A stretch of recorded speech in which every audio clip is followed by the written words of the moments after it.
Hello everyone, welcome to the Redmen TV. We are doing the Originals Podcast, the unofficial podcast of the Liverpool title winning side of 2024-25. Before we dive into things, obviously I'm sure everyone in the world by now is aware of the absolutely horrific incidents that took place post Liverpool's title parade on Water Street. We just wanted to take time to thank all the people who obviously stepped up to the plate in the aftermath of those, whether it was the police or the ambulance service or the fire service, and of course the incredible bravery of a number of fans on the scene as well, both in terms of like reacting to the incidents, helping the injured, and actually helping the services as well to get people treatment. From what we're aware of, the people who were injured in that are on the mend, and we wish them a very, very speedy recovery from everyone here at Redmen TV.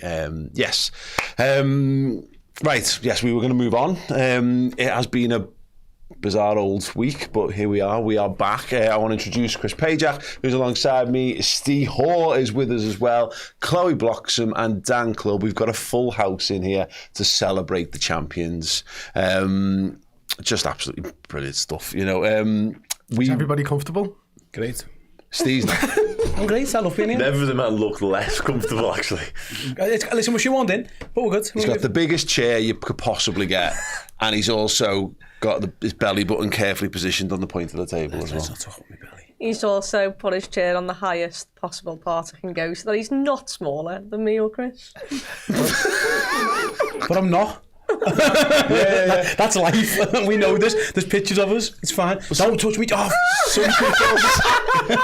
some people's height is in their legs and some is in their torso, so you might have really long legs and a really short body. He's ruined it now. I've ruined it for you. what have you done? Bless him.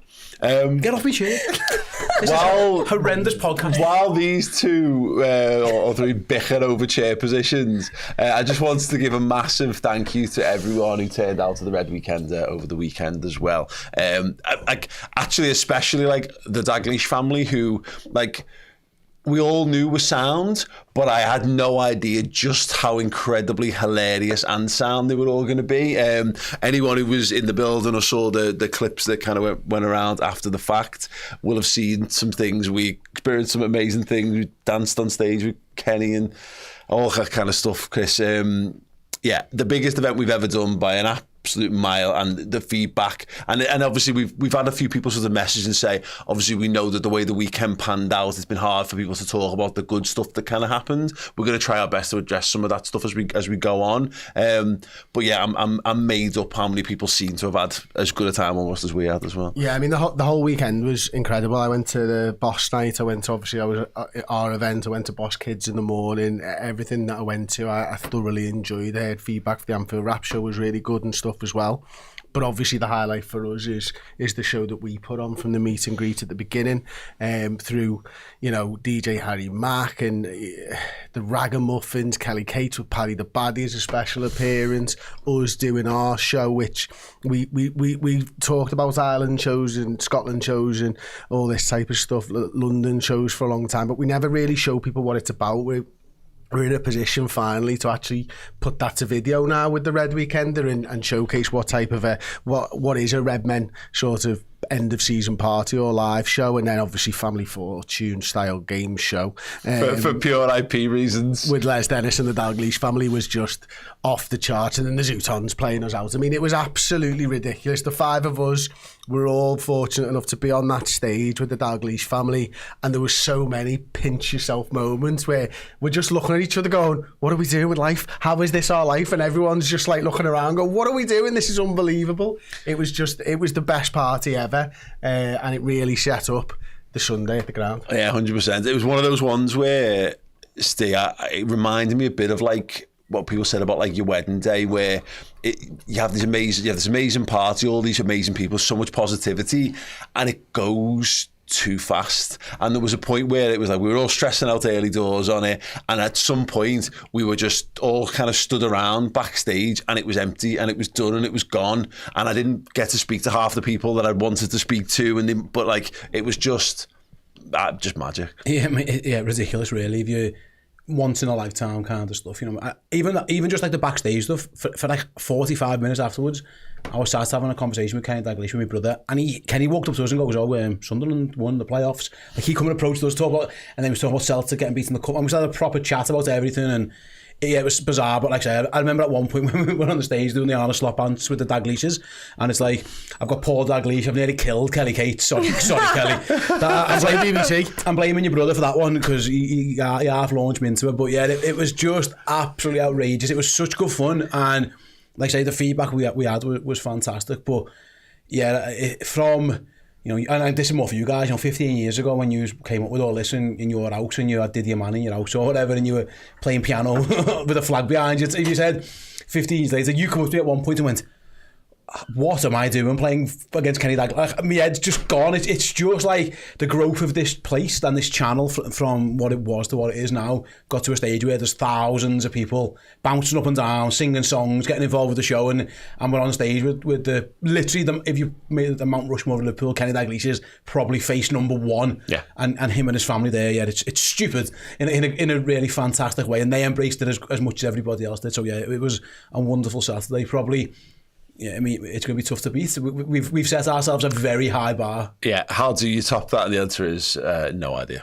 So we'll come to that in due course. Do you guys have any favourite moments from the event?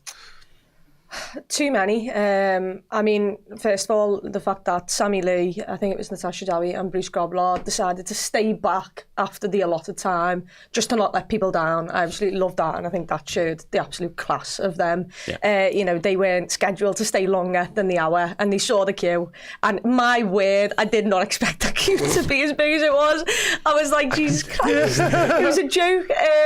But the fact that they stayed behind and took their own time out of their day, and Sammy had places to be and stayed for everyone was brilliant. But, you know, being on stage singing You'll Never Walk Alone, and we sing it from our heart, but standing next to Kenny Dalglish, Kelly Cates just looking out and smiling and laughing at, like, what are we doing? But having Kenny Dalglish next to me sing his entire heart out and get emotional as I'm getting emotional next to him, looking at what we've created and looking at the people who support us and love Liverpool just as much as we do, like that moment will stay with me forever. You never walk alone with Kenny. It just has to be, because it was his speech to the crowd beforehand as well that really set it up for me, because that got me going, and then we went into it. And at one point during one of the lulls in the song, I was hugging Chris and I said, Kenny Dalglish is on this stage. Like, what's happening here? You know what I mean? Like, talk about pinch yourself once in a lifetime, just a surreal moment. But yeah, you never walk alone with the Dalglishes. You're not topping that. You've gone from having a pick with him the morning before or something, haven't you, to being on stage. Being on stage and singing that in front of, like I say, 1,500, 2,000 people, every single one of them loving it. It's unbelievable. So Paul, where you as well, we were waiting for, we finished the game show that we're not allowed to, Family Fortune style game show. It wasn't Family Fortunes. And then for IP reasons, it looks very much, it sounds very much. It wasn't even close. But for legal reasons, it wasn't. And then Jags is getting set up, so you obviously say thank you, and then you start Fields of Anfield Road off.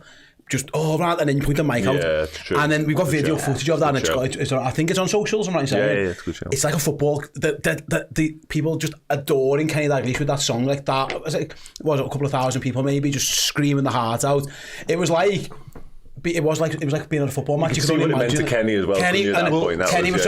Kenny Wade got so emotional. Just to the point on Kenny. So we finished the game show. And we knew we were trying to get You'll Never Walk Alone play to give them that moment, but like the band were trying to get back out and get set up, so we had to fill for time. So yeah, I said to Kenny, look, just do us a favour, hang on a sec. And I had to tell him we're gonna do You'll Never Walk Alone, just hang fire. So yeah, we got singing Fields of Anfield Road, and as it was just like kind of drawing down, I turned around and Kenny went, "Can I just have a word?" And I was like, yeah. You're Kenny Dalglish. Yeah. And I thought, does he just want to say something to me? And he went, can I have a word with the crowd? I went, yeah. Absolutely, mate. So yeah, he did this heartfelt speech about 1977, how he moved and how the city of Liverpool. He said, we're proud to be Glaswegians, but we're also proud to be, been accepted by the city of Liverpool and all that. I was like, Oh my god, Kenny, what are you doing? So there's loads more which we don't want to. If you weren't there, hopefully we'll be able to get some clips out. Well, I was going to say we've got some comments here, and someone says have we got video of it? We do. We're in the process of getting stuff sorted, but so there will be bits and bobs coming out. And... there'll be stuff. We won't be able to show everyone everything, I don't think, because obviously you want your live events to remain special for the people who were in the building. But some of the stuff, there was a moment where Kenny Dalglish's wife gave an answer to a question that left her 3 children on the rest of the panel, and Kelly's kids, her grandkids, at the front of the stage with their heads in their hands, wondering what had happened to them. So also 2 minutes later after that, Paul and Lindsay's 2 contradicting comments there and answers. I mean, we went from absolute outrageous to absolute outrageous. So there was some unbelievable moments. By the way, first of all, they could have gone easy and tried not to give the answers that they did, but they just went with it and just gave what they wanted. Kelly Cates is incredible. I've got to say it. I've adored Kelly Cates forever, and meeting a person and finding out that they are even better, a better person, even sounder, even funnier. I love all the Dalglish family. We've been lucky enough to work with loads of them at this point in life, but sensational. Listen, all of them, you're right. Marina and Lindsay was really quite nervous getting up onto the stage and stuff, and the way that they embraced it, and by the end of it, Lindsay's got Quinn's wrestling belt and she's waving it around in the air like she's Stone Cold Steve Austin, like just completely caught up and everything. To see how happy they were, and for Paul and Kelly and Lindsay and Marine to share that stage with Kenny and see the love that he gets and stuff as well. It was next level, but ultimately we beat them. Yeah. So we're the best. Oh, but maybe not. Maybe not. Spoiler alert. I don't like Kelly, by the way. She made a fool of me. Oh, she absolutely had to stay off. I love her. I love her a bit, but she had in front of well in excess of 1,000 people got to see Stig. I mean, to be fair, Kenny had a similar thing with me anyway. It was worse on me. Can I argue back? Yeah. Okay. Cool. Yes, anyway, huge thank you to the organisers, Dan Nicholson and Mike Dean, who organised the Red Weekender. Those guys have put a major shift in to make such a huge event happen. One of many, many hard-working people over the weekend, and those guys are absolutely brilliant. So thank you to everyone who turned out, and obviously even people who just watched the clips that came out after the fact. There's loads more to come, so keep your eyes peeled on our socials in the coming days, and to the YouTube channel, and to Redmen Plus as well. On that, one last thing, our Champions code has got 3 days left, so if you want a free month of Redmen Plus, head to redmenplus.com, choose a captain tier subscription and use the code CHAMPIONS to get an entire free month. Liverpool are likely to have signed at least 4 footballers by the time that code ends, by your month end. So do fill your boots and get prepped for a wonderful summer of action from the Reds and from us. We had a super chat while we were chatting away. Sider Mackham says, afternoon Redmen, Liverpool was unreal even with the weather, loved it, just a shame of one fool. Thoughts and wishes with the injured, love you. And Jack Coxey, which is just an interesting name, just sent a super chat in as well, so thank you so much. Okay, very, very briefly, I've labelled it as Liverpool 1, Palace 1. I'd almost forgotten that was the result cloak, to be honest, because the football itself didn't particularly matter. I think I put a tweet out pre-game saying I would have happily turned up to watch those two teams, just have a dance for 90 minutes and just, pump the party tunes on. I thought the double guard of honour thing was wonderful. It was very on brand, I think, for Liverpool, I thought. And then additionally, really thankful that Mo Salah got that moment just to give us that, that let off, the goal, knowing we haven't lost the last game of the season, all of that kind of stuff. Yeah, I mean, first of all, the Guard of Honour, I think it's only us really as a club who do something like that, and none of us knew that was happening. And the fact that the cheers for when the champions came out was really good, but then the cheers from Liverpool fans when we gave Palace a Guard of Honour was even better. And you actually saw the reaction of the Palace fans because they were clapping us after, like, a full time. Dean Henderson came over to the Kop and was giving it loads to us. Second half, when they came out our end, they were clapping us. Like, you could see how much they appreciated it as well. Their fans clapped us, we clapped them. It was a boss, event. Like, we just had a lovely time. But like you said there, it felt like we wanted that moment. The atmosphere had gone a little bit at that point, and then of course it's fitting that Mo Salah goes and gets the record, and of course he gets the final goal of our season to round it all off. He is being, you know, the talisman of our season, the one who's carried us at points with his amount of goal contributions, so it was perfect for him to be the one to round us off. But yeah, just an absolutely incredible day, and it was boss for both teams, which is even better. Yeah. Did you see the Liverpool fans who gave the Palace fans a guard of honour before the game? In the park, yeah. So they were walking past them, they all spread to the sides and give them a proper guard of the fans before that had even happened. Love that. It was Virgil led, wasn't it? The double guard of honour. Yeah, really? I found out on the Saturday, I don't know if you did the same. I got told on the Saturday that was going to happen. Apparently it was a Virgil-inspired decision, that. So yeah, fair play. Oh, fair play to me. Yeah, I adore that. And Dan, just in terms of the Salah thing, it means he went level for the most goals and assists in the season with Shearer and Cole, but it's a little annoying in terms of how that's being promoted after the fact, and the reminder, of course, that of those three, only one of them did that in a 38-game season. Absolutely. Yeah. It would have been nice for him to have gone clear. Yeah, wouldn't it? To be fair, and he deserved that. Let's be honest. He did to me.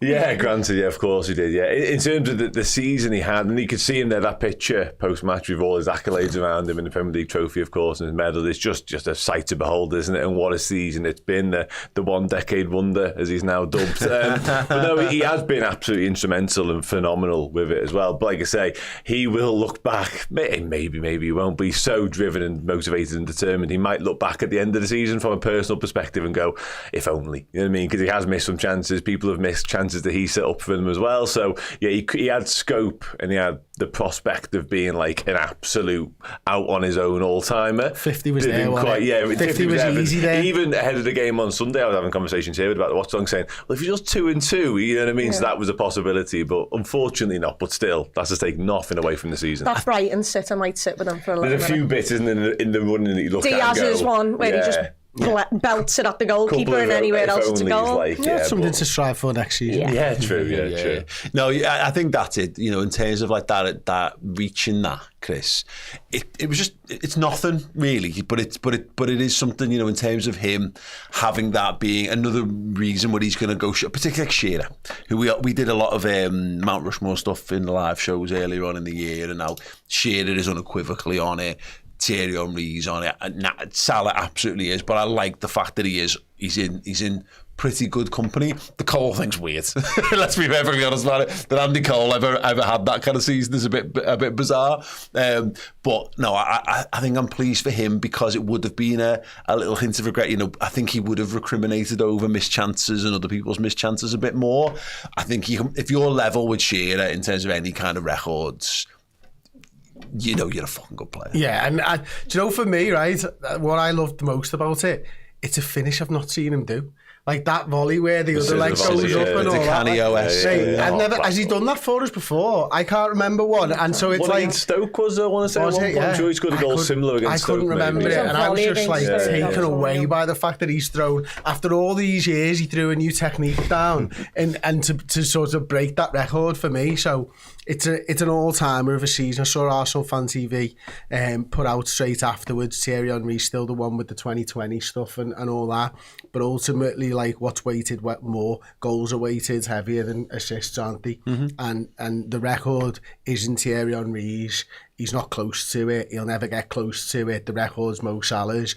And I think that will stand for a long old time, and we will remember everything that he's done here. He's now a 2-time Premier League champion as well. He's European Cup winner with Liverpool, champion of the world, stuff that Thierry Henry didn't do at Arsenal Football Club. Mo Salah has been able to achieve at Liverpool. Yeah, no, I get. And you're right on the assist thing. And again, that's where it gets to, that would be nice territory. Yeah. I mean, it's worth pointing out, like, Shearer's got that, is up there because he's scored loads of goals. You know, that's the nature of it. I think Cole and him both had 13 assists, was it? Yeah, I think they both had 13 and huge amount of goals. Yeah. But the thing is, we always do this with assists, it gets overlooked. It's a great stat when you just want to sing the virtues of someone, but how many assists are, particularly, we always talk about Curtis Jones to Salah assists. He's got a couple there where he just passes it to Mo, he dribbles past 4 people and then scores and then walks away with another assist against his name. So yeah, it's nice. It's like, it's not quite as, you know, pathetic as, well, it's more, you know, they're going about the gold trophy thing. That's something. You know what I mean? That's a nice little side thing that they've really got. is little. Yeah. Thierry Henry's 20 goals thing is fine. Salah is the greatest Premier League player of all time. I'm going to keep saying it. Yeah. And eventually everyone will be on my page with it. Everyone hasn't caught up to me yet. And he'll do it again next year. And he'll win the Premier League next year. And he'll win the Golden Boots again. Because he's the best.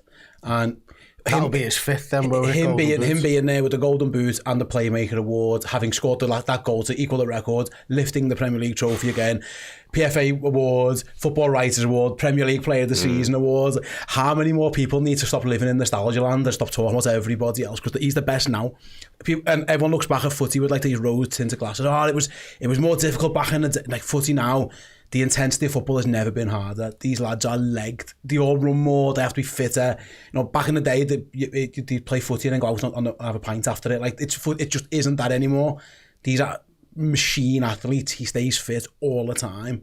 He's the gold standard. And again, when he wins the European Cup and the Premier League next year, people probably will be on my page. He is just the best. Like, and for him I'm so happy he got the goal. I'll be honest, during the game I wasn't that arsed. Like, it was the biggest cheer. It might have been when they scored and we all started singing the Keys song.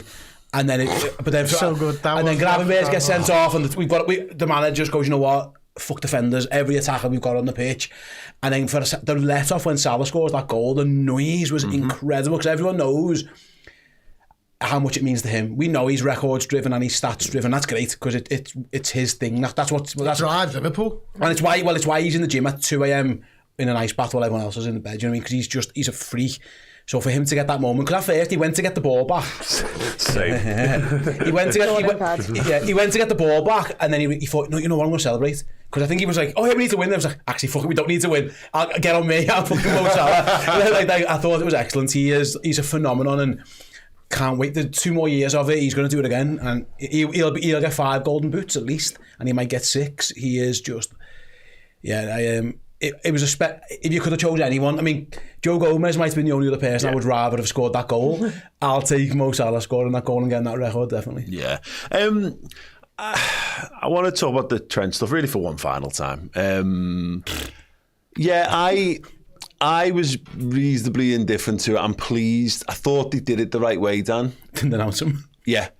They just didn't make a big deal of it, you know, and so without announcing his substitution, bringing him on at half time, I joke with a couple of lads by me that maybe all the lads who booed him were all still stuck in the bar trying to get a pint at half time because there wasn't really any of it when he came on the pitch. The Gerrard song got sung a couple of times a bit later on in the game, but I think I'm pleased that people kept it to themselves actually on the day, if I'm honest, you know, and I wasn't totally enamoured with every aspect of it. I thought, and look, people can do people do weird things in the moment all the time. I just thought he looked a bit odd the way he held his hands up when he was being announced before he lifted the trophy up.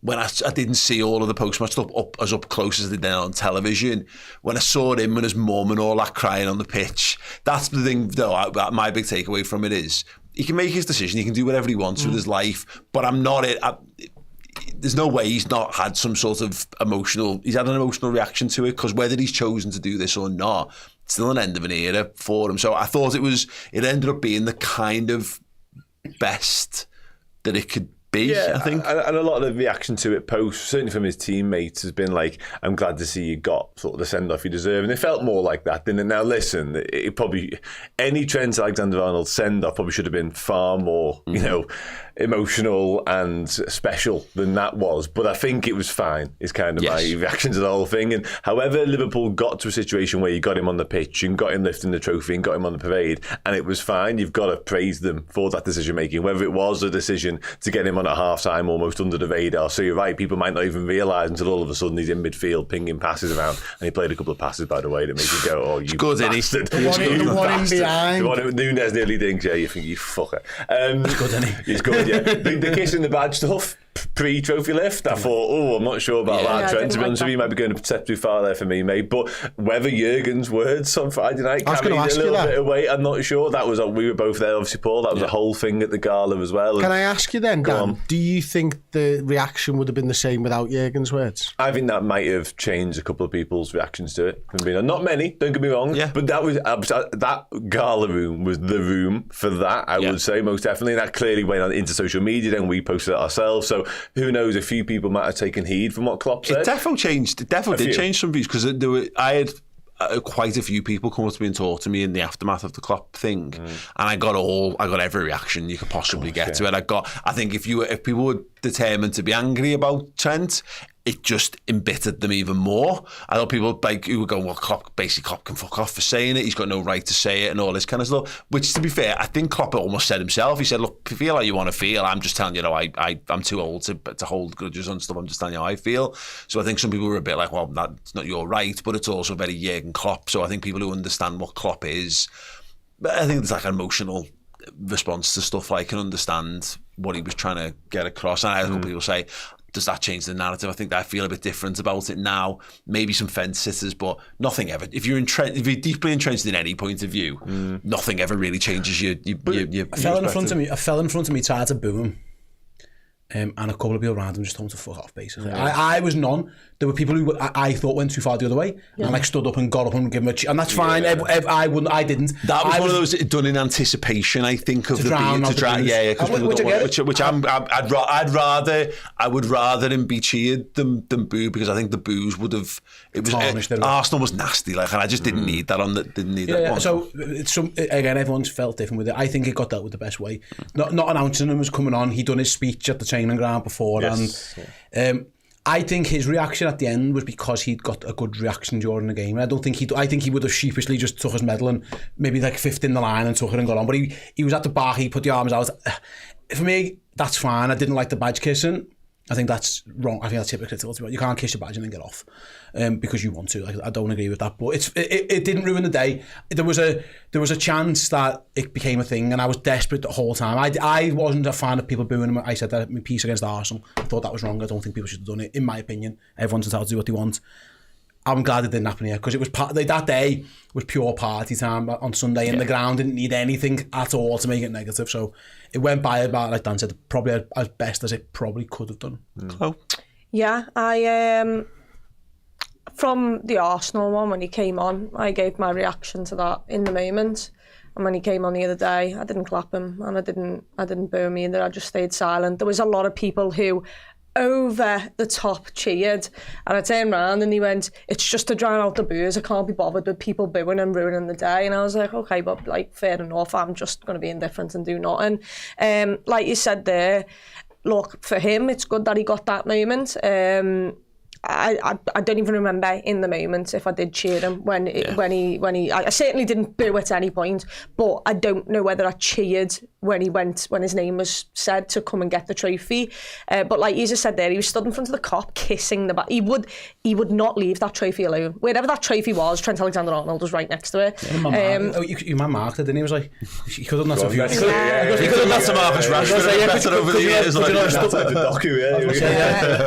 Any chance of giving Gabriel Martinelli one of those jobbies? But when he was kissing the badge in front of us at the cop, I did think, lad, you're binning us off here, please. It's one of those. One step. It is one of them, the kissing the badge thing, because he said it in his interview with Daniel Sturridge, maybe, like he said, I know people are upset, but I hope there's a world at some point where, I think he was trying to have a conversation about pathway back, and then realised there was a photo being taken and legged off and dived in that. Because I think he was, look, we all say, well, you can't have your cake and eat it, but I don't think it's wrong to try. I think everyone should be trying to have their cake and eat it, and I think he kind of probably got with that more than the people who didn't want him to have anything would have liked him to have. But I think the big thing is, I think I said this last week, of like, there are just some situations that as much as you want to give a negative response to, the overwhelming positivity of it just makes you think, oh, what's the point? Yeah. And I think the fact that the Frimpong stuff's all pretty much done and dusted, I think it probably takes a little bit off it, because you can already see a pathway forward. Bradley's had to put some good performances in, and look, there's the Premier League trophy. You know, that's what we all came for. If he wants to have his time with it, fine. There was enough going on to look elsewhere. It felt to me like the boos against Arsenal were more. We're so angry that you're leaving. And the claps against Palace were, but thanks for what you've done. It's a bit of both. Like, because both can be true. You can be angry at him leaving, but then we shouldn't forget what he has done for the football club as well. Yeah. People seem very, very quick to just want to dismiss that now. Like, both things are true. He has helped Liverpool with everything. It's important to say, it's important to say, not just Klopp spoke about it indefinitely, but obviously Salah's come out and spoke about it. Obviously Slot addressed it, Robbo's addressed it. So maybe the collective of all of that do sort of in keeping what you've said there. We have had time to sort of reassess, and the anger's died down a little bit as well. And maybe now it is a case of more like, appreciate your efforts sort of thing. Acceptance. Also, I do enjoy that he just didn't get his song sung. Like, that was we're not going over the top. We're not like singing. I do think he no one got it by me. I can tell you that much. During the lap of it. Absolutely no one by me. I think he might have been off the ground by that point. I think. Okay, well, I mean, I was there for the lap of appreciation. I was there until the players walked inside and no one round. But I enjoyed that because that's a bit like we're singing you off there, where it was more appreciation than. You know, it wasn't the full ground giving him this. Again, you say this huge send off. It wasn't, but Gerrard, Gerrard had the entire ground and a microphone and his family on the pitch while he was doing this. But daughter in arms, all that kind of stuff. Little cameo from me and Chris over his shoulder.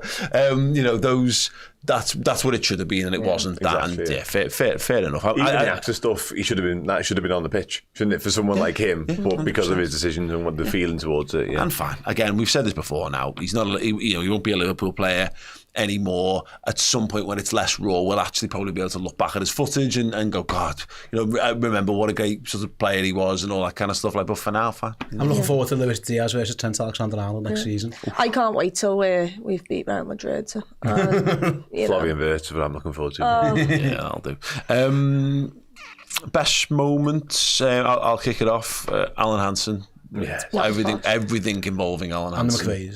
And the McVeighs. McVeigh's great to see them out there. Saw them very briefly on Friday at the cathedral as well. Just wonderful humans, and actually being celebrated like that was great. But the Alan Hansen thing where Van Dijk went over to the cop with him and just had a little pose, and then he did the Van Dijk thing of basically pushing him away on his own so he could get his name sung. I mean, these are.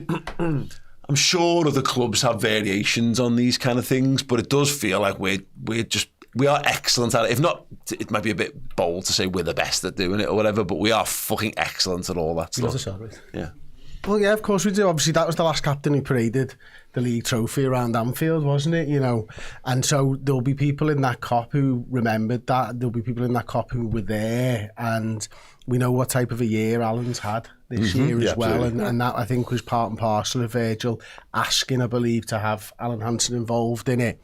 And again, that shows me it's something that Klopp built into this football club again, isn't it? That we've got the right people in there, because if the captain of the football club knows the history and knows how somebody is as well as the fans do, that's just special, isn't it? The no dickhead policy isn't just a no dickhead policy, it's more than that. It's a great people policy. Ultimately, that's what it comes down to. Van Dijk's great people, and most of the people that Jürgen signed with. When you think about some of the down times Liverpool have been through since Hansen lifted it, there were years in that time where Van Dijk is far too good a player to be captain of Liverpool. You know what I mean? Like, he's a time where he would have got off and gone and played for someone else. But now he's the best centre-half, arguably, to ever play the game. And he's not like, make me captain because I'm the best player. He genuinely loves being Liverpool captain, and he treats it with the sort of the honour and respect that the office of Liverpool captain sort of demands as well. So again, that thing of like game respecting game, getting Hansen in there as well, of like, there's the two best to ever do it for Liverpool, and again in conversations for all time.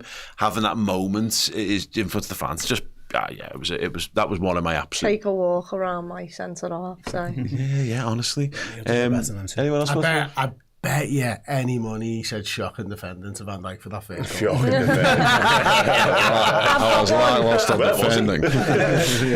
Miles away. Shining the trophy up on the side, I think. I'm sorry, but Chiesa. I just can't. I can't. It's the song of the season right now for me. Chiesa waited to last. People were like asking him to lift the trophy and he was like, no, yous go first. Like, clearly I've not had a big part to play, but let me tell you, your songs had a wonderful part to play. It's like selling the most records when your song come out on the 30th of January in a year, isn't it? 30th of December, sorry. And all of a sudden, that is it. You're right, that's the song of the season. It is. And it was mad because I think it was Harvey who was like, no, like, do it several times, a bit like, you know, a Klopp fist bump, like that's what you want. He starts doing it and he walks away with the trophy and the song just bounces round the Kop, and Andy Robbo, Alisson Becker, they all jump on him, they all end up right up to the Kop and they're all bouncing, lifting this Premier League trophy to the Federico Chiesa song, and like it goes to show, like those players hear us, they listen, they probably go into the dressing room and sing each other's song to you know, like really take the mick, but also like to have a little bit of fun. And every single man was bouncing to the Federico Chiesa song as we were all up on chairs on the Kop, bouncing right back to it. What a moment. It's funny because that carried on because he was interviewed on the parade and he was asked about it, and he kind of said, he went to say like, we, and then he kind of checked himself almost to say the lads. You know, he's so self-deprecating about his role within all of this, and that's one of the reasons I think why I love him so much, because he is actually really, really good at football, but he's become a bit of a mascot. A cult hero, really, just for a song. How's Federico Chiesa turned into a cult hero for us? Yeah, £100 million He'll be back next year. footballer. He'll be sound. But in like a silly way. You know, like he's at the moment he's one of them like daft cult heroes. You know what I mean? Like not like weird, very, very, very weird. Love him though. Alisson on the crossbar. Yeah. Oh, incredible. Alisson is the partying. Alisson, yeah, he's I'm done. I can't party anymore. I'm on the goal. And he's fair play getting up there. That's what he's done, to get up there. But like, he comes across like this most cool, calm guy, doesn't he? That fella knows how to put on a party. Like when he celebrates, it's go time. You see the clips of the Dubai video, and it's Alisson with the beers, and he's the one handing the food out. Video comes out of him having a barbecue, obviously maybe with Queen Keller, maybe like a goodbye barbecue. Like that fella, was it now it's time to party? Like he knows how to get a good go time going. And I love that his chant isn't a chant. I love it's just Alisson, it's very emotive for a goalie, and I think it suits. It's literally a chant. It's not a song, sorry. It's not. Whatever. Wrong terminology. It's literally just his name. It isn't like there's no catchiness to it. You know what I mean? And it kind of gets him because that is the kind of character it is. He's just like full beans, full effort. And when he got on, I was thinking, who's on the crossbar? And obviously it's the goalie. And then he's just giving it because I couldn't see because all the smoke bombs that had gone off. And then when it clears, it was weird. It was like all the red smoke lifted, and I could just see the goalkeeper just doing this on the crossbar. He starts champions, doesn't he? He's like, Campione. But by the way, the way I loved seeing the families and the kids and stuff, because you take a moment and they're all getting photos with the trophy individually, and whoever steps up, their song starts to bounce. And Diaz, his wife, is bouncing along out to the crowd, to the Kop, with the kids. Alisson's bouncing to LA with his kids. Like, every person who got their song chanted, the wives, the family were videoing it. I mean, McAllister's stood there like that, and his wife's are videoing behind him as we sing his song. Chiesa, I don't know who it is. Wives. Go on, Ali, lad. Talk to me. Sorry. I knew he had game. He does have game. But like just everyone's family being able to That is the oh no. I'm stopping. Carry on. I'm finished. Yeah, I agree. Let me somehow straight fix it. Kind of get back on off you there. Dan Club. Dan Club. Jesus Christ. Yeah, no, lovely. Wow. It's the best part at the end of every season is seeing the players' kids go mad and run around. That's gone. Sorry. He's gone. It's the fact that you're literally crying at the James. We've got to get a VAR on now. Like he's in trouble here. He's in trouble here. Is that allowed? It's the best joke of the season for the last week. Just going to send myself over Have to you the board. the TikTok, the meme that's going around with Gary Neville, and he's like, he's in trouble here, that's a bad one, that's a bad one, someone's got to clip that one. Anyway. Let me do some super chats while we all compose ourselves. Moop loves money, apparently. This is beautiful to see the positivity around Redmen TV and ultimately all us fans. You lovely people deserve it. Take care and have a great fucking summer. Thank you so much.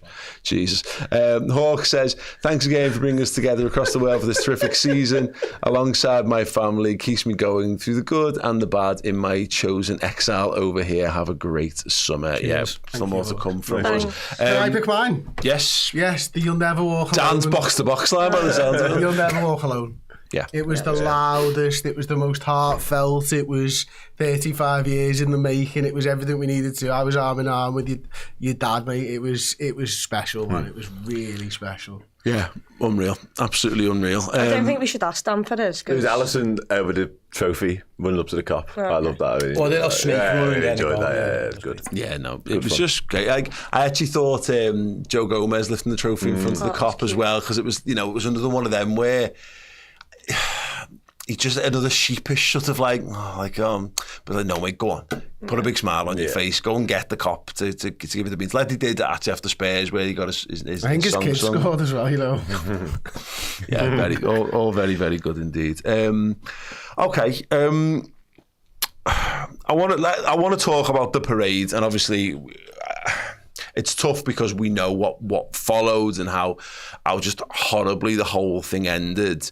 But obviously there was a point in the day where everyone who attended that parade got to see, the champions, they got to see the trophy, they got to see the players celebrating, largely because it was the smokiest parade that there's absolutely ever been. And I do wonder whether that's about as much as that should be, and perhaps less next time if that sort of happens.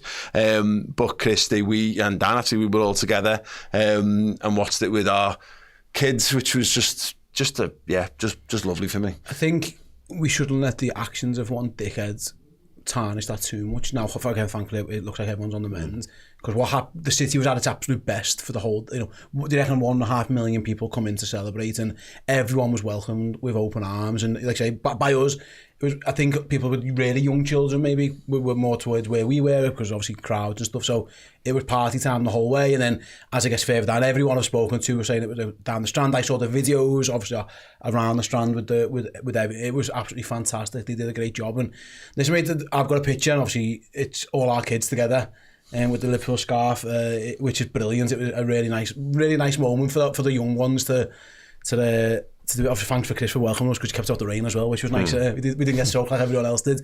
It was refreshing to see how enthusiastic the players were about it as well. Like they all, the whole time, they seemed like they were having the time of their lives. So there's some iconic pictures of Van Dijk and that Sarahi just looking like the absolute business.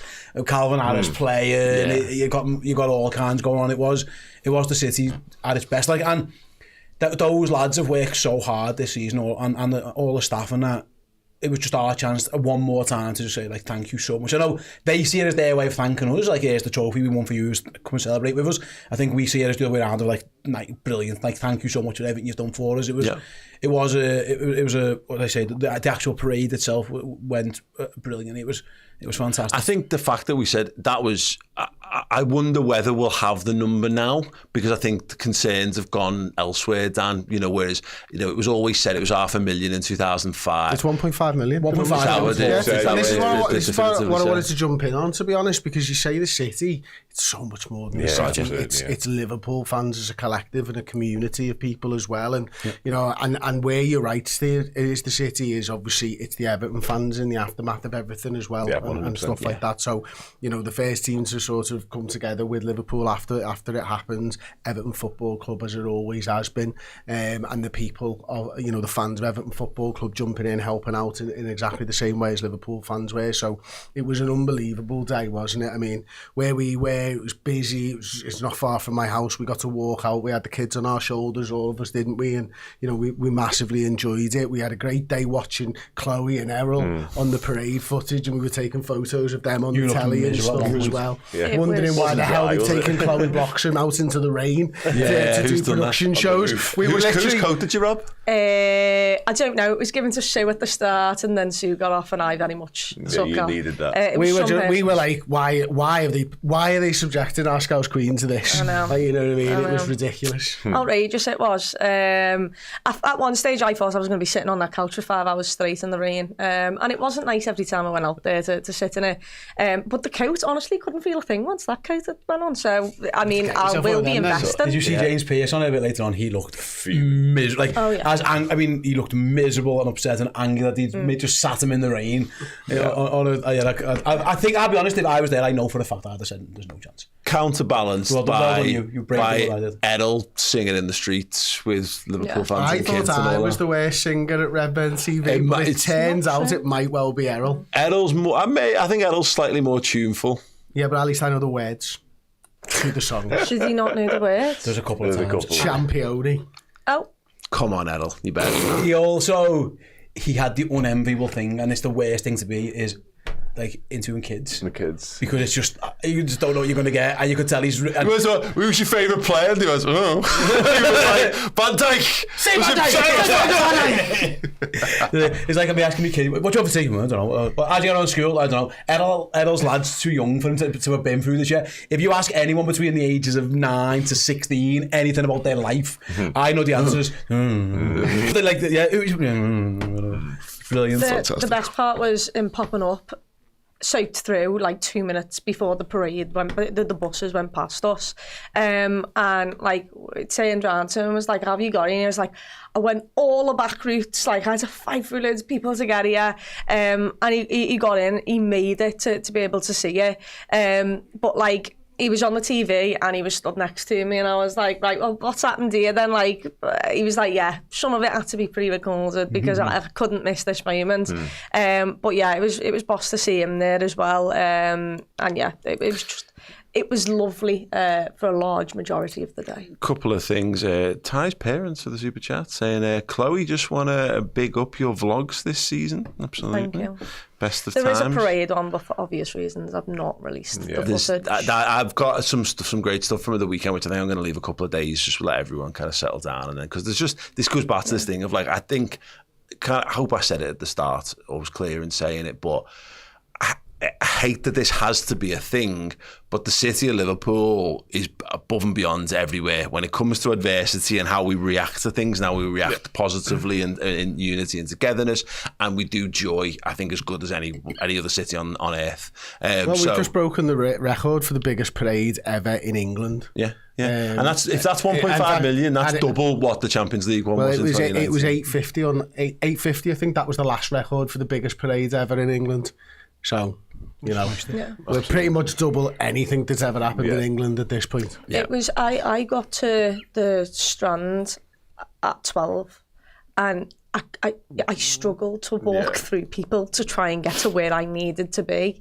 It was that busy, and look, I could be sheltered for a good majority of it. I don't think Jason McAteer was happy to be sat in the rain for a little while.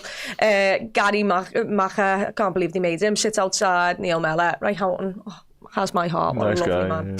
Yeah. But like, even at 12, people like were flooding to the Strand. You couldn't really move. Footies were being kicked about. You could see Isaac going past, giving everyone a high five. There's footage of a lad with a football taking on stewards. And so good. I bet it's one of the best moments when he gets the Meg as well. Right, so good. So they're trying to chase him off the road. I think they're trying to get the football. They're trying to get the football. Because it's a bit like a matador, like a Scouse matador. I'm like Red Bull. Hey, Scouse kids absolutely rule, don't they? Absolutely rule. The footage of Andy Hodgson, by the way, outside doing the Chiesa song and the Arne Slot bounce and stuff is next level stuff. By the way, you obviously weren't there, but they kept setting like, I assume it was testers, but maybe it was also to keep everyone really happy. They kept setting fireworks off, like the little fire, but no one had a clue when it was. So everyone's chilling, talking, and then everyone's like massive noises of fireworks, and at first you crap yourself, and then you realise, and then everyone bounces again, and it was just little moments like that where it was like, okay, we need to lift the spirits. You sat in the rain for like 100%. 3 hours here. Well, it's worth pointing out that again, it was a miserable it was not weather. Yeah. That was not be stood outside. Again, we did the thing where we just popped out for the bit of the parade. Me and my kids had a little leg down the road to follow after for a bit, and then came back in, and we had it on the telly for the vast majority of the time that they were parading. But you're right, those people who just went to the Strand from the morning and stuck it out. There were people at the Five Ways at like 9:30 in the morning, got there, and the bus didn't get to us till probably 3ish. That's wild. But the dedication, the people who just want to be there to show that level of support, and you're dead right, not just Scousers, because honestly it can't be, because there's not that many people. There's just not that many of us here to be able to do it. But you're right. But the city is the heart of it. Yeah. It was Peter Moore what he said. He said, what was it, local heartbeat, global pulse, and like the perfect Peter Mooreism ever. In fact, he was the one I bumped into on Friday and give it, said loads of just wonderful. Wonderful things, but yeah, to see so many people coming, I'd never seen anything quite like it. And every road on the way in, people park places that people would never be normally parked just to go and get their own little moments of it to remember it. It was just also great. I was with Jamie Webster, and every time I looked over the balcony and saw more and more and more people, like, my city, my people, my heart, like, no one does it like us. And to anyone who's travelled to come and see this moment, you are part of our people too. Everyone is part of it. So when we say my city, my people, my heart, like, it's to everyone who adores Liverpool, everyone who supports the city, everyone who adores the city as much as we do. But I was just looking at Jamie Webster and was like, yeah, that lyric will, like, I just, in this moment, there's nothing that fits this more perfectly. Did you go, hey?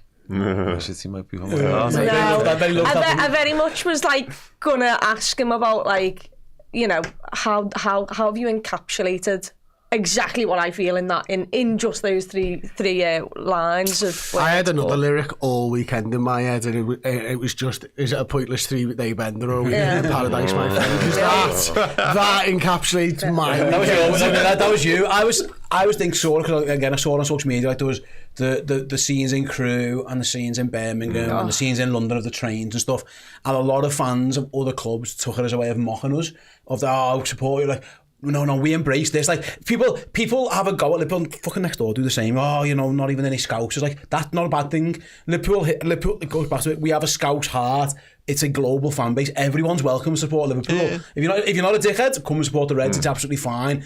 Like, they were using it as, you say you come from Liverpool, but no, we come from everywhere. The football team comes from Liverpool. We've got more fans from Birmingham than they've got from the city that they're actually from. You know what I mean? And I saw that as an immense source of pride. That there's people. So who was it saying that they were in Chichester or something and were struggling to get on trains like that down like South Coast, trying to get up because people came. From Ireland, we had this for what though, Paul? For a 15-second to show their support.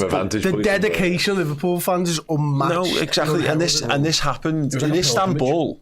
When we won in Istanbul, people just went, fuck it, and they dropped everything and they jumped in cars and they drove to Liverpool to just I know mates who came up from Sheffield to do the same, and it was almost spontaneous, because you had a handful of hours overnight to work out what the hell you were doing with yourself. This has been prepped. People, we're not gonna miss this for the world, and in that regards, that's what made the ending of it so much more heartbreaking, is that this was the pinnacle, and it was the amount of people who've been injured. It's the people who saw bits and pieces off the back of it. It's the general impact about it. It's the worrying about the perception of the city of Liverpool off the back of it, because we are very proud. We're very proud of our city. Very proud of our football team. It was a great platform for us to show the world how great we are, and I think we did. I think we did before, and I think we did afterwards. And as mentioned, afterwards. Yeah, exactly. Isolated actions of a person is just hopefully in the coming days won't tarnish what should be seen as a generational moment for everyone, really. And just lastly again, just to reiterate, obviously we wish everyone a very, very speedy recovery who's been impacted.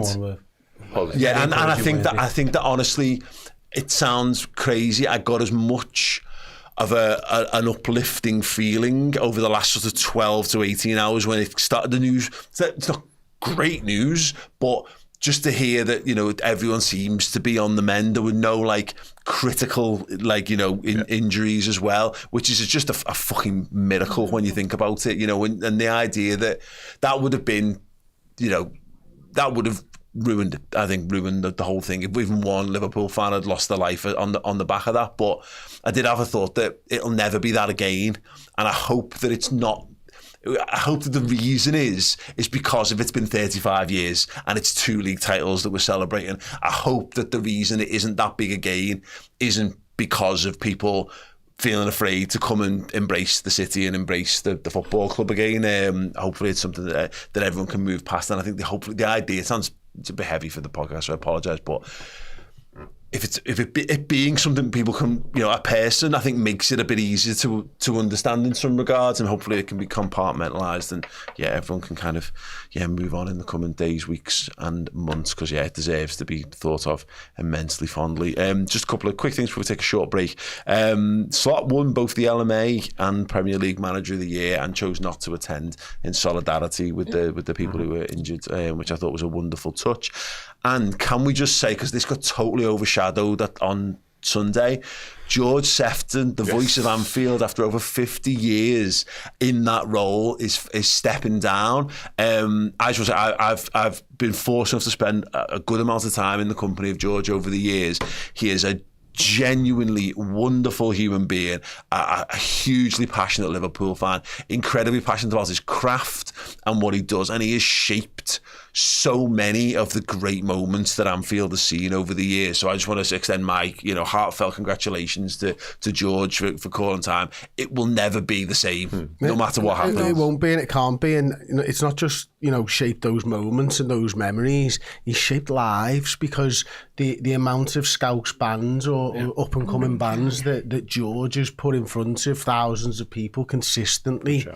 He's like the John Peel of Liverpool Football Club in many ways, while still doing everything that he needs to for us guys as well. So we've had the pleasure of working with him, haven't we, as well? He's just an absolutely top bloke who loves his footy club. For the past, 5 decades, everyone, the voice of Anfield has literally been him. Like, that's all we know. It's 54 years. Yeah, something like that. I think. Seen some stuff. But like, seen it all, hasn't he has seen it all. But like, to all of us, next season's going to be so strange, because for all of our time going the game, it's always been his voice who, you know, it's incredible.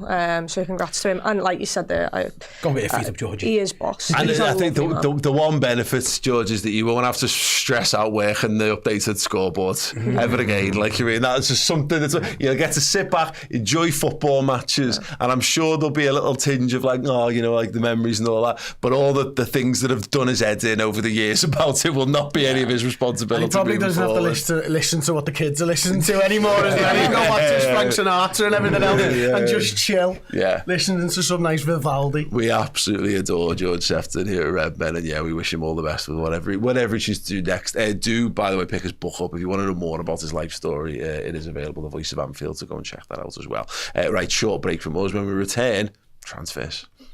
So, where were you in Istanbul? I'm Phil Thompson. I'm Neil Mellor. I'm Mark Radley. Well, my name is Les Jackson. Sammy Lee here. Well, I'm John Aldridge. I'm Clive Tilsley. I am Guillaume Balaguer. I'm Jay Phillips. My name is Anulay Yilmaz. I was working as a pundit in the Ataturk Stadium. And I was there in Istanbul 2005. And I'm the Liverpool fan who went up sitting next to Silvio Berlusconi. Me and my son were in the Ataturk Stadium. And I was fortunate to be on co-commentary with Radio City in the stadium. I was in a hotel room in Chicago with the late Sven-Goran Eriksson.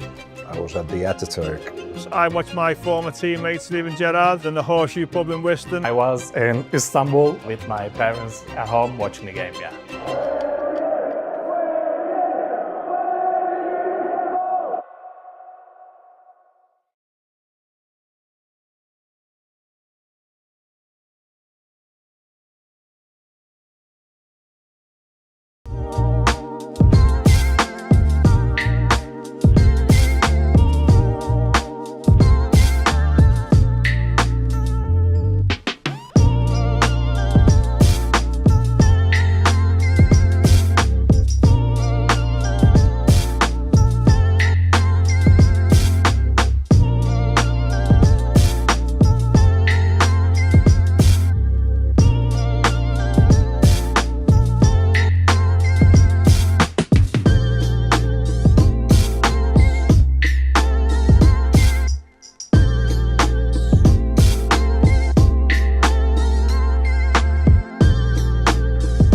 Our Champions range of merch is available right now on redmenmerch.com.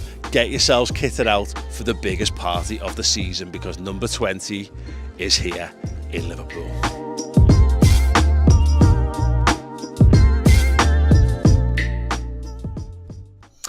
Hey, yes, welcome back. Another thing that's been actually dramatically overshadowed is the fact that it was the 20th anniversary of Liverpool winning the Champions League in Istanbul. I do feel, I don't know if I mentioned this previously, I've certainly said it to you guys, that I spoke to Sammy Hippie the other week and he said he was in Vietnam. And I was like, what the hell are you going to Vietnam for on the anniversary of your greatest moment as a player? And he's like, well, it's not really much happening because of the title thing, but he will go and get that adulation elsewhere. So yeah, 25 years and the 30th anniversary. It's at the end of the world. 25's and that is a good quarter of a century. That'll be fine. Just 5 years to wait. So yeah, we have decided to mark it, and I say we, I mean really the incredible hard work of Dan Clubb and Joe Baker have pulled together a series of incredible interviews and a wonderful feature about Liverpool winning number 5, keeping the Champions League trophy. It was ours for keeps, and some incredible stories from people who, some of them are, I don't want to say untold as such, but you know, there's a lot of the players, you know, what Rafa did at half time and Gerrard's role and Carragher's role, and there's a lot of things that are very well told, but there are some, I think it was about picking up on a lot of the side stories and getting a real picture of people who were, feet on the ground and what it was like. Yeah, I wanted lots of different angles and lots of different sort of advantages of it and how people experienced that night in sort of their own words, if you like. And I wanted to go down a few different routes. One was a born and bred Liverpool fan who was from Istanbul. So it was basically in his city that night, and obviously Liverpool will forever be synonymous with that city. So what was it like for him to watch it in his hometown and that sort of stuff? Obviously Clive Tilsley's on it. We've gone down the route of, you know, your names, if you like, and the people who are recognisable, but also some more, like, say, off the beaten track stories. I'm really proud of the feature, really, really proud. And whilst obviously it has been overshadowed by the title win, and rightfully so, it's still a remark. I think it's a really good piece of work. So yeah, go and check it out. Amazing. We had a couple of more super chats. John Lee David Blackshaw says there was nothing that beats this feeling of being back on our pitch. I remember from the late 70s, and I have had wonderful feelings letting my kids being born, meeting you guys at Redmen TV, but getting to number 20, wow, love. Yeah, love back to you, John. John, sorry, before you move on, too late. John's partner Katie was ill over the weekend, so obviously I know it was her birthday over the weekend, so happy birthday, Katie, for Saturday. Hopefully she's recovering well, but if you could give us a little message and tell us how she is, that would be great. Do we love Katie more than John? Yeah, pretty much. Yeah, sorry, John. Yeah. Tracy Allen says, whole weekend was fantastic. Boss on Friday, Redmen on Saturday, parade was immense. Watch from Newsham Park and my family.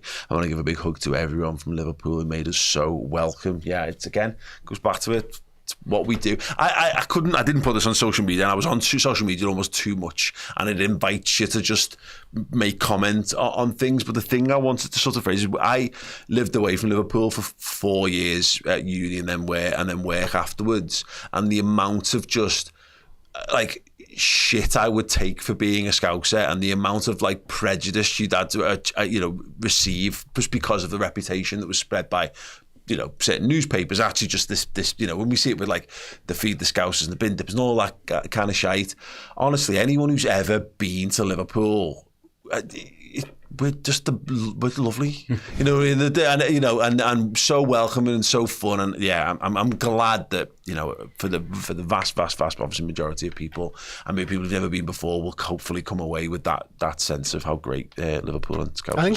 I think everyone who's been here knows what a proper Scouser is, don't they? Like, a proper Scouser will help someone in need, whether it's walking down some steps, whether it's opening a door for somebody, or whether it's more. Scousers do that. We love to do that for each other. Company, you know, when you go into a bar on your own in the city centre and you come out best mates with like 5 different people and some of the best stories you've ever had. There was a lot of issues around Lime Street at the weekend, and there was stories online of people going to just give random people lifts to wherever they needed to get to. I drove to pick Will up, my mate from Leicester. He couldn't get home, so I had to go. I went and got him, and as I was driving in, there was a lot of people at the same waiting around the station. It's just, where you go, mate? Oh, so I'm going there, jump in. There was a lot of that going on. So very hospitable City, and yeah, we'll look after you, absolutely. If you're not a dickhead, you'll get told you're a dickhead, and in no uncertain terms, don't take no shit. Maybe that's the problem. Maybe the people who've got the negative are knobs. If you're then called a dickhead by a scouter, you're probably a dickhead. But like, if you're getting suitable, you'll be fine. Okie dokie. Yeah, just in terms of the overall scene, leaning towards transfers, Frimpong looks like he's flown in to complete things, right, Dan? Yeah. And obviously, I feel like his medical's done now, isn't it? His medical's reporting. Done was like last week. It was last week, and I think he's flown in to complete other stuff. And now, he's flying out today, I believe, to go on international duty. So this is like rubber stamp territory. In, bang, out. Well, the rumour was that the plane was scheduled to go to Cologne to potentially get somebody else. It's exciting. It is very exciting. Chloe, the Vert stuff, and obviously it looks, this is as close a transfer as been in terms of all the positive noise around it. Now, we all are wary of getting too excited about things until they get totally made official, but that if we get that done, that's you said in the office before, and were then happily corrected that he might be the hottest young talent in Europe. By a certain Spanish lad. There might be a player at Barcelona that we can all agree is certainly in that bracket. Well, let's just change the goalpost from the beginning and say the hottest talent available on the market. Oh, there we go. Yes. You know what, I've said this quite recently, I was really excited when we signed Dom. I don't think, when Sobo came in, that was a signing that I was like, oh my God. And everyone knows I hate transfer windows because it's just sometimes a load of rumours, and a lot of the time Liverpool actually don't do a lot. Or if we do, we leave it till the last week to kind of sort things out. But I can tell you now, I have never been more excited by the prospect of a signing than I am by Florian Wirtz. I mean, he looks like a superstar. And I think we've all said it. I think we know that the talent that we've already got at Liverpool, to be adding him in, like, just feels right. We've said the number 10 position. We could probably, Dom is, one of the heartbeats of this team. He sets the pace of the intensity in the press. However, we kind of do want someone who's got a little bit more end product. My good God, Florian Wirtz has absolutely it all. And, if we can move Dom and make him more of a number 8 where we can see him dragging the ball up the pitch, which we all love to see, that'd be incredible. But I have never been more excited by the prospect of Liverpool signing a player than I am by Florian Wirtz. Every time we're in the office and like a Wirtz news piece or drops, Chloe just goes, oh, stop it. Chloe's having moments. Honestly, Chloe needs like a few moments to herself every time there's a Florian Wirtz update. It's Liverpool going, it's the Van Dijk thing, it's the Alisson thing, he's the best.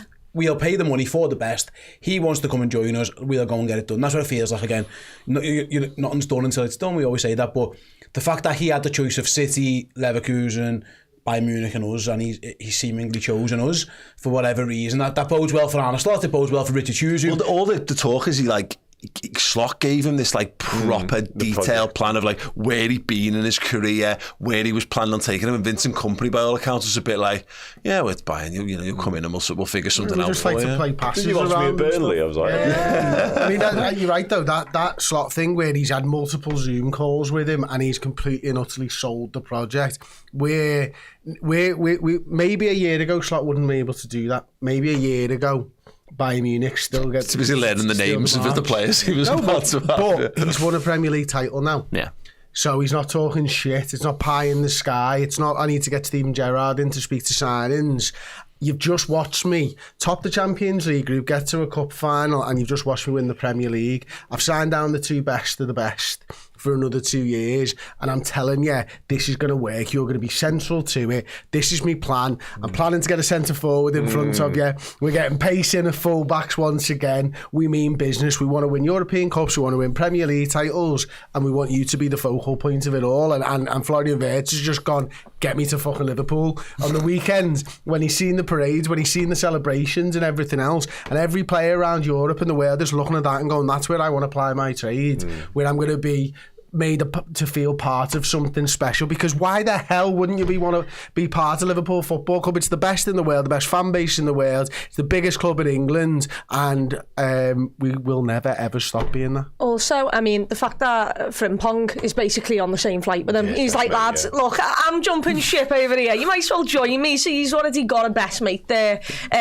you know, so I love that as well. We've just literally robbed Bayer Leverkusen of two of their best players. Well, we will hopefully do that. Yeah, hopefully. Yeah. He's a game changer. Like, he can walk in and be like one of the best players in the league straight away. Yeah. Usually Liverpool will sign a player and develop them, and they'll become the best player in the league more often than not. He just walks in straight away, and he's right up there with the best players. There are some players at that age who are. There's a difference, I think. Let's use Gravenberch as an example of this. A good young player. He was a very, very, very good young player, like generational for where he was from in terms of that Ajax, system. But you're right, he's coming in, you go, if he can just work on X, Y and Z, there are a very small number of players who at 22 are already at that level. And look, we'll see what then that means in the long term for him and what have you, but I totally agree in that game changing thing. That is a little bit on Liverpool. We've definitely got priors for it, for going and getting best of best. You said that, Alisson and Van Dijk being clear examples. They were older, weren't they, a little bit? 22. He's like, this is a big money for a young player. They showed they were willing to do it with Moises Caicedo as well, and obviously that didn't work out. They've always, I think they just, this idea that Liverpool have got there's a limit of money. I just think they look at each player on a case-by-case basis and go, well, he's clearly worth that much money. We're happy to spend it. And the reports are that it might not be as much money as we first thought. Like, there was talk like... 89.5 million. Bonuses. Like maybe 89.5 million up front, I think. But I think what Liverpool are doing is they are still looking at him as a player with potential. Yeah. I think that's still... You're right. There is a completely thing there where he's going to come in and he's going to be a game changer and stuff. But I think Liverpool see him as the heir apparent to Kevin De Bruyne in this league. Yeah. And it's mad that Liverpool have got there when Man City literally needs to replace Kevin De Bruyne. It literally feels like this is a signing that you think Manchester City are just going to do, and you're going to be absolutely furious that they've just picked up one of the best young talents in world football. No. Liverpool's the name on his that he wants, but also it's Liverpool doing the business. We've gone early, we've clearly put all the work in the background, but it's us who's gone, fuck all yous, we're brilliant, we're at the top, and if you think we're staying at this moment whilst yous all try and get better, because City, you've got to expect City, Chelsea, you've got to expect them to improve and them to challenge next season, and Liverpool have just gone, we fucking mean business, boys. Yeah, we've just walked to the top of a mountain with a hot air balloon and set it off. Nah, this isn't high enough for us, guys. See you later. Whoa, there you go. So some of Liverpool's best ever signing, I'm talking years and years ago, came from positions of strength and when you just won the league. And it's exactly how you should act when you are what we are right now. Big boy moves. This is it. I agree. I do, but I think where it's gotten lost in the messaging sometimes over the years is that I think because we always feel like, one player, or we've got anxiety around what's going to come down the road. Like, there's times when we haven't needed to. Fabrizio Romano breaking. Let me finish the point and then we'll come back to it. There's been times, Dan, where Liverpool just haven't had to, because we've had the best you can get, and that's the point about where we're there. So as an example, Frimpong, in buying Frimpong for that amount for the money we're getting in for, is a really good fee, because we've now got two brilliant young right backs there being able to do it. I think we underestimate, as an example, how good Curtis Jones is. Curtis Jones right now is our fourth choice midfielder. So to get into that, I think you can buy you can probably buy, there's more footballers of Curtis Jones and Szoboszlai's sort of level, I think. So to get someone who's definitively a first 11 player, you've got to go and spend £100 million on bets, and that's where I think Liverpool have shown a willingness occasionally when it's needed. But I don't think they've ever been, not frivolously, we're not like Man United, just spunking money for spunking money's sake. We need to go out and get best of the best this summer, because I think there's an opportunity here to actually hoover up a couple of leagues while City are in disarray, while Chelsea is still a little bit of a mess, while Arsenal could go, well, their fans are just going to turn on them in 6 months if it doesn't go all perfectly to plan. So yeah, this is position of strength, but yeah, it's totally different to I think anything we've been in since FSG have been at the club. Yeah, most definitely. It's really sort of calculated and well thought out as well by the looks of it, and that's sort of credit to the people in charge of these sort of decisions right now, because to identify him and the prospect of even signing him is just incredible business, and the fact you can get in front of that race and get the deal over the line is just phenomenal. He, as all the guys have said, he is a game changer. He is in that bracket of football already for me that walks straight into the squad and goes, yeah, I'm part of this, I'm more than ready for this. And Slot has earned it in one season. Yes. So like by trusting the process, so he's given it, because that could have gone badly for him this year. You know, like I know we now say the squad's amazing. We kind of deep in our hearts knew it, but like to take another man's team, even if it's a brilliant team, he could have. You know, football manager got short careers, Chris. You know, lots of managers do dig in and demand these things, because if you're going to fail, you want to fail on your own terms. And so he's won the hierarchy of Liverpool Football Club over in one season, and him and Richard Hughes have kept the powder dry in the transfer market. And so when Liverpool go massive this season, that's a lot of that stems back to them two particularly. And it's the manager being able to answer the question of what it is you want for the squad, isn't it? I mean, that's what it comes down to. Obviously, you know, I think the structure now is that he's not going out there and going, get me Florian Wirtz, get me Jeremy Frimpong, get me Kirkes or whatever. He's telling the people in charge what he needs, and they're coming with these players, which again tells you a lot about what the back of house are doing, because they seem to see what we're seeing in these players and everything else. Like they're so in tune, and they'll be in tune with what the manager wants and stuff as well. And you're right, Slot has obviously earned it and stuff, but like this is us. I think getting back to the Michael Edwards stuff from a couple of years ago, because I think it had wobbled. I do. I think it had when everyone started, when Michael left, when Julian Ward came in and everything else. There was a huge wobble there. And now it looks like that side of the football club is getting back up to it. We know the playing staff are already there and the management are there now as well. And when there's synergy there, mate, Liverpool can win 1, 2, 3, 4, 5 Premier Leagues on the bounce, go and attack Europe, get a bigger squad. Sorry, we've decided, I think, and I said this a few weeks ago, to conduct, we're not on the climb anymore. So we're not going to be plucky underdogs. I think they've decided we're going to conduct ourselves like 80s Liverpool, like 90s Man United. Sloshing that from day one. And it's interesting because you look at the money for Florian Wirtz. You made a point about Curtis Jones before. Go one down the pecking order, it's Harvey Elliott. Liverpool will sell Harvey Elliott probably now this summer, and they will get like 50 million quid for him. Because that's just look how well we sold Fabio Carvalho. Didn't play a game for us, we got 20 million quid for him. Like Liverpool will set the bar to Harvey Elliott and go, well, we need to get better than him, and he's fifth choice and he's going to be that much money. You have to then go and spend 80, 90, 100 million pounds because your fifth choice player's worth that. You know what I mean? Like if you sold Curtis Jones, you'd get a bit more than you get for Harvey Elliott, and you know what's Alexis McAllister worth now, and the list goes on and on. If you're going to improve this team, because that's how good it is, you're going to have to spend big money. The release clause for Frimpong is made it a bit different, and it's different at left back because Liverpool have an issue at left back, so they're different scenarios. If you want to improve, our midfield's been really good. If you want to get better, of course you're going to have to go and spend big money. You're not going to fluke your way into another Alexis McAllister £35 million release clause. They're just few and far between now. So we do seem to know about all of these things. And we know credit for that as well. Someone somewhere knew Wirtz might be on the move and got in the conversation. Has anyone seen the new series of the Wrexham documentary? No. So I think it's the first or second episode, and it's called All In. And basically they're getting told, listen, if you in League One, we can consolidate. But consolidating might mean you never get out of the league, and you're still going to lose money. If you want to just go for it, it's going to cost you an absolute prick ton of money. But they're your two choices: flounder or go for it. And it just looks, Chloe, like Liverpool have gone, no, actually we want to be up here, but we're aware of what it's going to take for us to stay up here. And it goes back to the thing.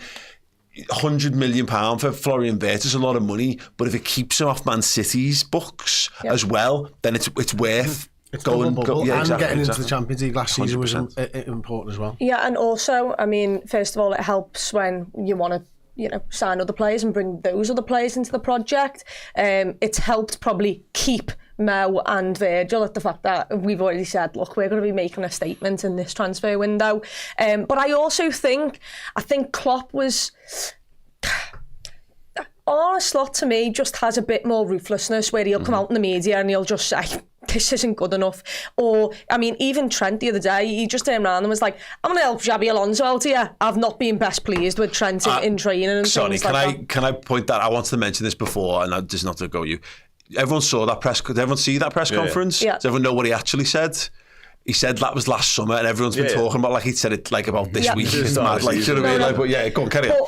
He still shows that he's ruthless with what he does, his decision-making. Quansah, in the first 45 minutes at Ipswich in the first game of the season, like, he is more ruthless, and where Klopp would be a little bit more protective of the players and put an arm around them, I bet Slot does that at times, but he's also a bit like, I'm going to put you on out to dry and you better reach the standards that I expect. And I think he probably has gone into the club and gone, look, I'm willing to sign here, but I also think that we need to improve and we need to get better, and I'm not happy with us just, reaching the top and thinking that is where we're going to go and we're going to be able to go again next season. That's unrealistic. And the fact that the club have backed him shows how much we believe in him as well. So, it's a statement from Liverpool, and hopefully we can get these done. These are, Jeremy Frimpong is boss, but also of a great age. Kirk has boss proven in the Premier League, young age. Florian Wirtz has done it on a World Cup stage and is 22, and he's going to break the bank. So, like, it goes to show these aren't just signings that we're making where, they're not, no offence to Costas, but they're not Costas where it's a subs player, backup. This is players who are going to challenge and make the floor of this club and this team higher. It's the perfect time and the ceiling. Perfect time for it, because you want to do both. Yeah. And that is the perfect time for it. It hasn't always been the case, but now, the squad, and some of the squad's starting to creak. Yep. Now's the time to do it. You don't rest on your laurels. And there might have been people who go, we signed Salah down and we signed that, and we've just won the league. So really, the squad's in a good age. There's a lot of, there's not, apart from the world-class players, there's not loads of issues there in terms of likely Mel Robertson maybe's the one, that kind of thing. But the fact that they're not resting on the laurels. It doesn't even feel like we're doing the 3 trialings. Dan, we were talking before they're looking at Ekatike and stuff as well. That's the ones we might need as just quickly, what was the Fabrizio Romano? Let me go to it. It's interesting, because all season long we spoke about how boss this Liverpool team is and how great it is that we're going to have won the league. But the whole way along it's felt like we've been like, but could we be better? Are there improvements? And clearly they've saw that. Arne Slot seeing that. And I think the overriding point about Slot being just this absolute laser focused winner, that's coming out now in the transfer market as well, because can I make it do that as well? I know, yeah. We for a long time have been on journeys, we've been on rides, we've been highs and lows. This just feels completely different now. Yes. This just feels like cutthroat, gilt edge. We want to win. We feel like my dad's Liverpool team for the first time ever. For me, we've never felt like this in the whole time that I've supported Liverpool. Yeah, I agree. Just haven't. It's been fun, it's been great, it's been laughs and downs, but this is just fuck that, we're just going to win all the time. Yeah, definitely. Also, it's a winning machine that wins games. I think people forget that we will actually make some money this summer as well by bringing loads people of this, in, you know what I mean? So it's not just like we're going mad. Okie dokie. So Fabrizio Romano saying Liverpool have an agreement with Kirkes on personal terms. Club-to-club talks underway with Bournemouth. An agreement's expected to be reached soon for the left back. While still busy with Florian Wirtz, they're working hard to get the deal sealed with Leverkusen. Nice. Just quickly then, we've got a handful of minutes left on this one, and Dan, I'll come to you then to stay, I think, on this one. Plettigol, yes, says that we've got interest in Hugo Ekatike. Mm-hmm. Now, I know him from a perspective of Paul Tompkins Ties has been beating this drum for a while now. Okay. He's one that passes the eyeball test. I think he's therefore is great. Therefore, in the data, if people in Paul's are loving him. I wasn't expecting. If I kind of had it in my head that Wirtz might mean we do something a bit different. But if Liverpool, he is in that slim bracket of, I think, the top striking talents on the market this summer as well. Yeah, he's definitely in the round. Yeah, there's 4 or 5 names that we've all discussed at different lengths. I'm not quite sure. Listen, he's a sensational footballer. I'm really impressed by everything I've seen, and the numbers stack up as well. The output, obviously, the failed PSG move. He might have learned from that experience, maybe, and going to Frankfurt is clearly putting him back on the right track in terms of trajectory. I think it's fair to say. Whether he moves the needle in quite the same ways like an Isak or Julian Alvarez, well, I'm not quite sure. But listen, Liverpool need to address the centre forward position. Let's have it right. And Hugo Ekatike, I think, and if the laptop nerds, your Michael Edwards, your Julian Wards of this world, if they like what they see and they think that fits the system, then I'm all in on it. And I spoke to Chris about this morning upstairs. I was a little bit concerned about the the money all going on Wirtz. And that's not to say I don't love the football, because I do. He's a superstar. Absolutely he is. But I felt like we still needed to do something in the 9. So to now hear it look like we're doing Wirtz, oh, and wait there, we're not stopping, we're going to get an Ekitike, for example. Yeah, that's sound. It's interesting with him because he's one way that like Chelsea are weighing for him as well. Like, this isn't as nailed on. Like, no, Wirtz has chosen Liverpool. We know that Kerkez wants to come to Liverpool for Frimpong coming to Liverpool. I think the Ekitike thing's a bit more up in the air where there's a battle on. So it'll be interesting if they don't get him, because again, Chelsea are there and they're willing to spend money. Is there who's next on the list? Is there another one? No, Alvarez's name's been linked, but that seems like he would be number one choice.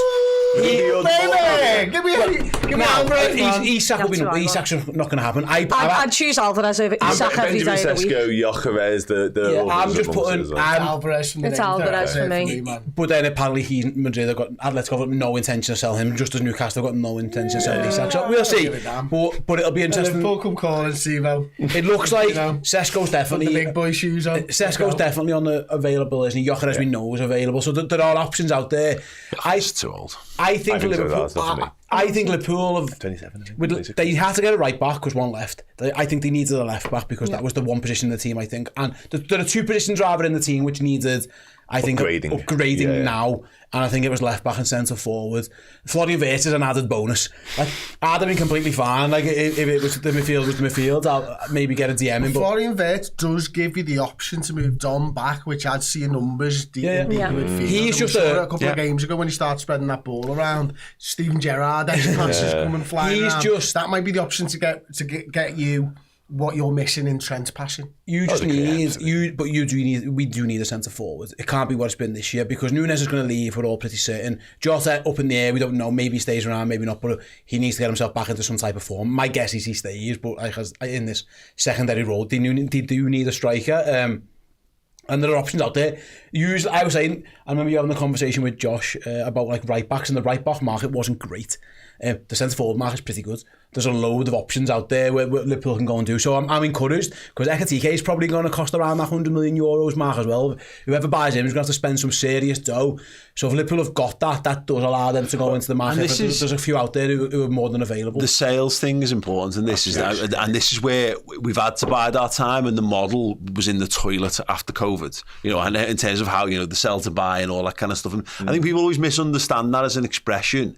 As though like you've got to. Used to be that you definitely had to it's like asset strip and start again, like your Brighton or like Dortmund have been so many times over the years. It was never quite that, but it was always, we had a steady stream of like 15 to 20 million pound coming in for footballers who were good enough to play Premier League football but weren't good enough to play for us. Yeah. And now we've managed to kind of fluff the squad out, and a combination of, again, youth talent that we've built up. We saw that we were getting 10 million for Bobby Clark last summer. You know what I mean? That Sepp Vandenberg was good money we picked up for him. It was $500,000 we paid for him from They're really good at sales. That's what they are. But this summer feels like exactly that, where it's a rebirth of the sort of project, but also we have got wiggle room to go big, and when we need to do it, you need to do it. Every now and again, you just need to pump a bunch of fresh blood into the system and then move forward. They're going to get Kelleher's going to go to Brentford, and they're going to get good money for him. Nunes you'll get good money for Nunes.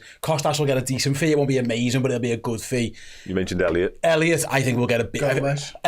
I'm not sure. I don't know what I think he might stick a centre. We'll find out whether we get rid of all these or not. I think it's a fair conversation to be. You could say all of these. I said to Chris this morning, let's say the Wirtz money is the Caicedo money. Let's use that as an example for now. When Liverpool pay for an Ekitike by just selling 4 or 5, that's sensational business. Jobs are good. That's really unbelievable. Business, It's ridiculous. Kelleher, Tsimikas, Nunes, I think they're all definite. I think Elliot now, if Wirtz comes in, it's looking like the end of half. It's 120. Then there's conversations to be had about Chiesa and Endo. They're going to sell enough players where Liverpool will end up being. I reckon the net spend this summer could be like 150 million quid, but they could have dramatically improved the squad and the team, more importantly, which it all feels like it's heading in the right direction. I think got their head screwed on. They got a lot of stick last summer. Rightfully so. Richard Hughes' name got dragged through the mud, like he doesn't know what he's doing, what's going on, yada yada. It feels like they've had their head switched on for a while. They know what they're after, and they're going after like that. The Wirtz one for me, I think What's the expression? Better to have the world think you're a fool than open your mouth and have them be proven true. And that's what Liverpool did last summer. They took the slings and arrows, well aware that they get that every summer. Honestly, Liverpool will get shit. If Liverpool buy Kerkers and Frimpong and Vert, and let's say Ekatike, there will be people kicking off that we've not bought a DM. DM will be the one. No, 100%. Or a centre. And a centre half. There will be people angrily shouting at the transfers in a way where we've done that. Where we're sat here right now going, "Fuck me, that would be." Especially if it happens really early, like look, it's going to, which I think is really because they're going to be bored. Also, Richard Hughes is too good looking to be shit at his job. Where should have known? Where's your dopamine hit if you've already had all four of them too early? Sales left, right, and centre from here on out. I think there's the Vert one for me, to go back to it, really is the most exciting one, because I think most Liverpool teams could have signed Jeremy Frimpong and Milos Kerkez with release clauses and all that kind of stuff. Yeah, you're right, man. I think that's something that would... Signing from Bournemouth. Yeah, it's a lad from Bournemouth and Frimpong on 35 million. If you can... I'm so encouraged that Arne Slot, after 1 year and whoever have got to one of, not the best young players in Europe, and he's in the conversation of them. And gone, mate, here's the project, and he's gone, City, see you later. His hometown, Leverkusen, who he's just won everything with, and he's turned Bayern Munich down for a German international to turn Bayern Munich down. Yeah. That doesn't happen. Like that's their model. Hoover up everyone in Germany. The German national team becomes the Bayern Munich team, and they win everything all the time. A lot of people thought he was going to follow Alonso to Real Madrid. Yeah. No one batted an eyelid at that as a rumour as well, which is worth considering where he sits. I just presumed he was going to Bayern Munich. Like again, that's the beating. I know Leverkusen to Munich isn't the beating path because they don't like selling to them. But in general, it's the German national team plays with Bayern Munich. He's a free agent, though, isn't he? Who went there last year, though? No, they don't sell players to Munich. They the other way around. Munich went to Leverkusen on loan and they won the league, didn't they? Yeah, like Ballack did it, and Lucio did it. Maybe back in the day. It's been a long time since Leverkusen sold someone to Bayern, so they don't like doing it. But it just felt like it was going to be a matter of time. Just on who's the Leverkusen manager now? Get out just wanted to have a laugh. Run! Totally knew who the manager was. Well, the face can't get out of there. Imagine Mr. Vertus down on the phone. Yeah, he might consider staying at Leverkusen. Who's the manager? Right, okay. I like Anna. Yeah, he's on his way. Just very lastly on this, with some of the players, the outs. If you look at Liverpool by minutes, if you go from Darwin Núñez to the 2,058 minutes below, there's a bunch of players there. Núñez, Jota, Kelleher, Tsimikas, not Bradley, obviously. Quanta's, you could if you wanted to. There was certainly talk of it last summer for Quanta. Endo, Gomez, Elliott, Chiesa, Morton, McConnell. And there's... We'll get 10 million for Morton, probably. Honestly, that's what I mean. I think Endo's taking over the Gomez role next season. Possibly. Yeah, I think possibly. He's taken over that utility. But regardless, if you're a starting place, if you want to generate money with no shortage of options to move players on, the squad isn't so tight that you're worried about that. But we'll have to stop that there. But if you want to carry on this conversation, we've got the Keep, Sell, Loan show coming out on Redmen Plus. Do you know when that's scheduled to go out? It's been recorded later this week, either late this week or early next week. So loads of post-season content to keep you going. We've got the season review, the Premier League season review. We've got the Champions League season review and the Domestic Cup season reviews with me, Chris and Steve. Of course, the Istanbul interviews, and there'll be tons of bits and pieces in that. We're going to go and do and revisit our pre-season predictions over on the Biased show over on Redmen Plus after this. Can we not look at the half-season predictions as well, because they get pretty embarrassing. Okay, but yes, please do take advantage of the Champions code while you can. Grab yourself a free month of redmenplus.com by choosing the Captain Tier subscription. Use the code Champions. Champions. Come and fill your boots over there and have a boss summer with us all. Can I just say it's been an absolute privilege to do the podcast all through the season. We're going to take a little break next week to recharge the batteries and what have you. But look, only if Liverpool don't sign footballers next week.